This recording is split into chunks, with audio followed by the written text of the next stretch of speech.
Vatican says no more scattering the ashes of the dead. Newspaper headline writers decide we've discovered extraterrestrials again, and sticker shock sets in for 2017 Obamacare. It's SkyWatch TV for Wednesday, October 26th, 2016. I'm Derek Gilbert. First up, Christian cartoonist Jack Chick has died.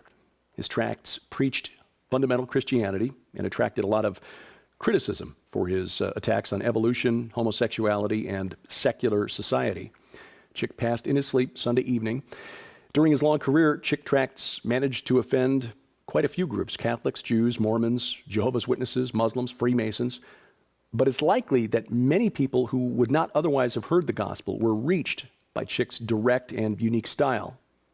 The company that he founded in 1970 says it's printed and sold about 750 million Chick tracts. Jack Chick was 92. In other news, UNESCO votes again to deny history and the Bible, common sense. The World Heritage Committee for the United Nations Educational, Scientific, and Cultural Organization is voting on a resolution on the status of Jerusalem's Old City and its walls. It's expected to pass just as easily as the first resolution, that defined the Temple Mount as an exclusively Muslim holy site. The Pentagon worried about the power of genetic engineering.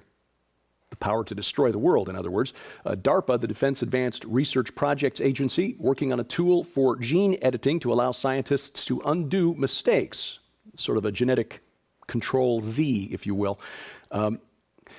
It's a powerful technology. CRISPR-Cas9 could cure serious birth defects by making changes to the human genome, or wipe out serious diseases by genetically modifying the mosquitoes that transmit them.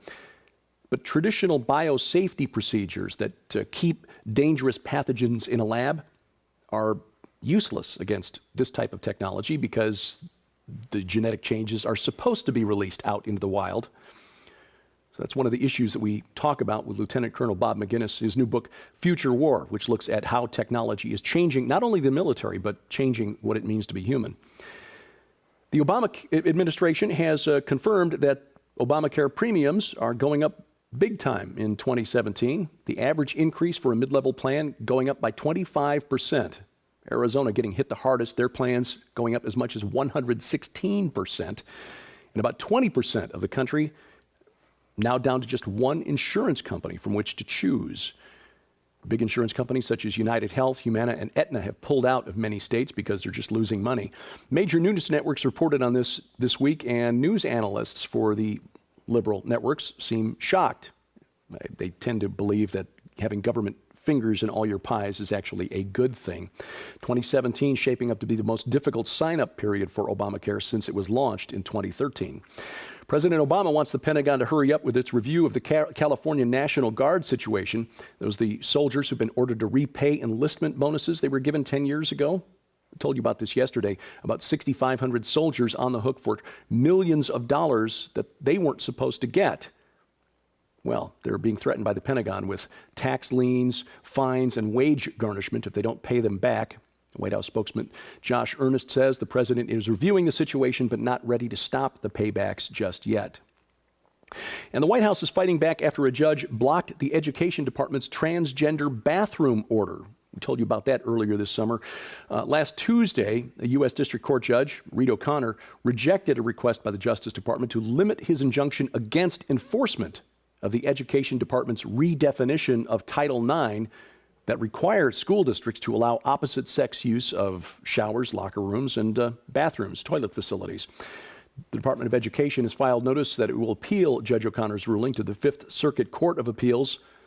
The Fifth Circuit Court, according to analysts, the most conservative federal appellate court in the country. And courts in the UK are getting involved in the gender issue as well. Christian parents of a 14-year-old girl in England who says she wants to be a boy are being told they could lose custody of their daughter if they ignore the wishes of social workers and school officials, who the Christian Legal Center in London says are pushing the transgender cultural movement. This follows the story of a 7-year-old boy in England who was taken from his mother's care, given to his father. The mother had been raising the boy as a girl against the father's wishes, and apparently against the boy's wishes too. The judge said in his ruling that the case wasn't about gender dysphoria, which is a psychological condition that makes one believe that he or she is actually the opposite gender or supposed to be the opposite gender. According to the judge, this case was about a mother who's developed a belief structure that she imposed on her child to the detriment of the child. Now, we've talked about this issue before. In the case of the 14-year-old girl, if she's allowed to grow to adulthood without transitioning, going through gender change surgery, which is kind of a misnomer because you can't really change gender just by mutilating the flesh.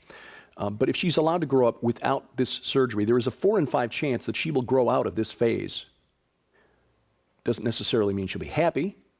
She may pursue same-sex relationships, but at least she will grow out of this gender dysphoria that she is experiencing right now. If, however, she does go through the change, goes through the surgery, hormone treatments, and tries to live as a male, statistics from the LGBT movement show that there is a 2 in 5 chance that she will try to kill herself at some point in her life.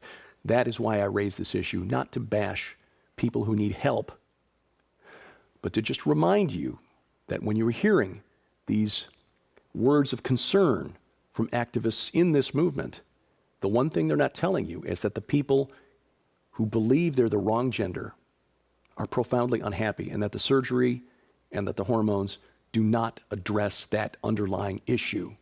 There is a reason that 41% of transgendered people attempt suicide. Surgery doesn't correct that. Now, we've heard a lot of news over the last few weeks about the emails hacked from the chairman of Hillary Clinton's presidential campaign. Turns out that John Podesta wasn't actually hacked per se, so much as he fell for an email scam. It's called spear phishing, P-H-I-S-H-I-N-G. He was emailed a bogus message with a link that directed him to a website that looked exactly like his usual Gmail login, but it was coded so that scammers got his password, which allowed them then to access all of his email archives, which is how 15,000 emails and counting have wound up at WikiLeaks. Yes, you're looking at this screen, and John Podesta, a very intelligent man and one of the most powerful political operatives in the world, actually clicked change my password. As intelligent as Mr. Podesta is, this is a first day on the internet level mistake. I wish I'd thought of that line. It's not original to me. Anyway, Hillary's campaign, of course, continues to blame Russia because it is convenient and possibly less embarrassing. 3 men in Kansas have been charged with conspiring to use a weapon of mass destruction. They allegedly planned to blow up an apartment complex in a Muslim neighborhood in Garden City, Kansas. FBI arrested the 3 who called themselves the Crusaders in simultaneous raids October 14th.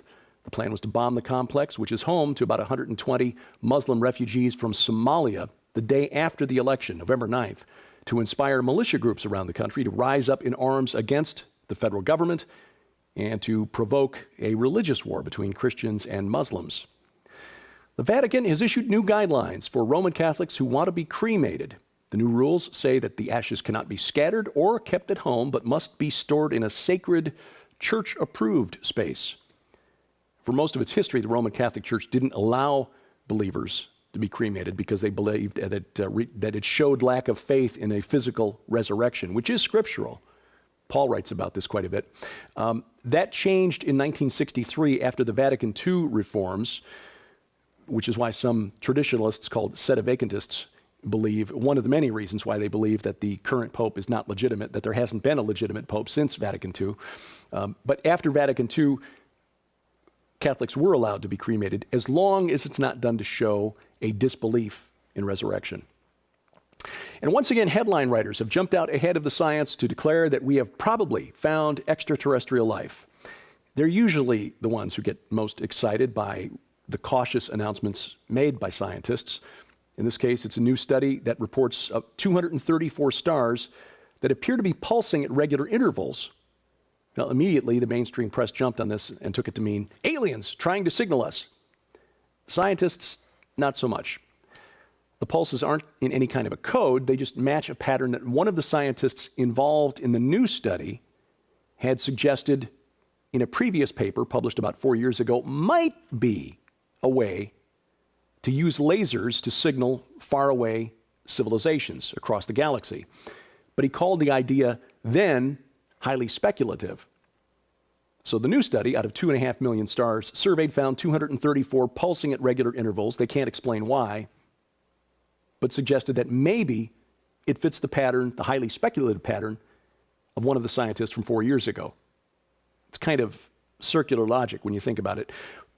But of course, headline writers then jumped on this. The Independent, the newspaper from the UK, picked the word probably, as in probably means aliens, from another article about the new study, when the guys who wrote this new study never used the word probable, probably in the headline, the conclusions, or anywhere in the study. In other words, headline writers jumping on something and jumping to a conclusion not supported by the evidence.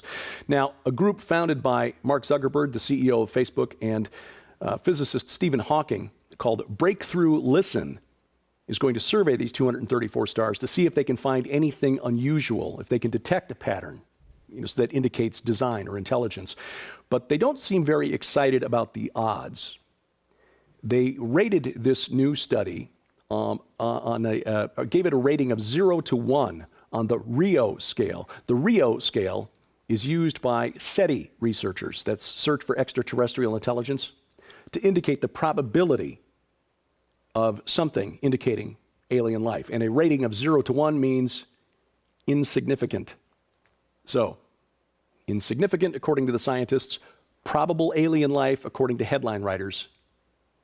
Go with the scientists on this one. Now, it's not a stretch to say that technology is changing the way military planners have to prepare for future war. Also not a stretch to say that technology could very well change the human race in very fundamental and irreversible ways. Lieutenant Colonel Bob McGinnis addresses all of this in his new book, From a Christian Perspective, his new book, Future War. That's the topic of conversation on SkyWatch TV this week. Today, on the Cornerstone Network, 2:30 p.m. Central Time. World Harvest Television, coast to coast tonight at 6 p.m. Central Time. That's DirecTV Channel 367. Tomorrow on the Victory Television Network and WLLA TV in Kalamazoo. And then Saturday, again on the Victory Television Network and WCLF TV in Tampa. And you can see the program now on demand, the SkyWatch TV channel on Roku. And this week, the web exclusive interview, which we couldn't fit into the network television schedule, a second interview with Colonel McGinnis about this threat faced by military planners, but also faced by the human race, the threat of technology. An interview as a web exclusive, available only on the web at SkyWatchTV.com and the SkyWatch TV channels on Roku and on YouTube. Tomorrow being Thursday, another web exclusive from Josh Peck, Into the Multiverse, another look at the world of science through a Christian lens. And of course, coming up Friday, another edition of Sci Friday this week featuring an interview with Carl Gallups about his new book, When the Lion Roars, again, as web exclusives only at SkyWatchTV.com and the SkyWatch TV channels on Roku and on YouTube. And of course, we've got a portable version, audio only, for you to listen while you drive or work, the SkyWatch TV podcast, available for your download at SkyWatchTV.com. Look in the menu bar where it says podcast for instructions on how to automatically download to your favorite podcatcher. Your support keeps us going here at SkyWatch TV, and in October, our thank you gift for your support of any amount during October, a very timely book just in time for Halloween, God's Ghostbusters. We'll send that book to you free of charge for your gift of any amount during October. For more information and to donate, log on to skywatchtv.com/donate. And you can help us with just a click of your mouse finger. Click like, click share wherever you find SkyWatch TV on the web. Click subscribe if you're watching on YouTube. And, of course, my website where you find everything Derek P. Gilbert anyway, DerekPGilbert.com. This week featuring an interview with filmmaker Trey Smith about the significance of the presidential election and Donald Trump's role in it. That and more at DerekPGilbert.com. For comments, questions, and suggestions, please email me at dgilbert@skywatchtv.com. And thank you for watching as we keep watch. I'm Derek Gilbert, and this is SkyWatch TV.